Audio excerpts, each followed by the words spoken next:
Hello everyone, good afternoon. সবাই কেমন আছো? আশা করি সবাই ভালো আছো। আমি ভালো আছি। তারপর দুপুরের মেনুতে আজ আমি কী কী রান্না করি তোমরা দেখাইতাছি।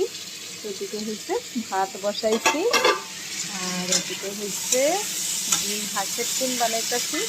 এটা হচ্ছে ফুলকপি, আলু, ওলকপি, মটর সব কিছু দিয়ে আমি ডিম বানাইতাছি।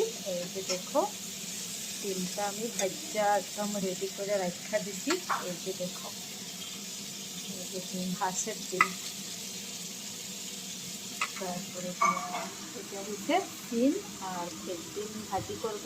আর এদিকে হচ্ছে শাক বানাবো। এটা কাটা কুটা এখনো করি নাই, অল্প টাইম লাগে, তার জন্য আমি ডিমটার ঝোল দিয়ে তারপরে দিয়ে কাটা কুটা করব, রান্না করব। তোমরা কে কে এরকম খাবার ভালোবাসো কমেন্টে জানাইবা। Tata, bye bye.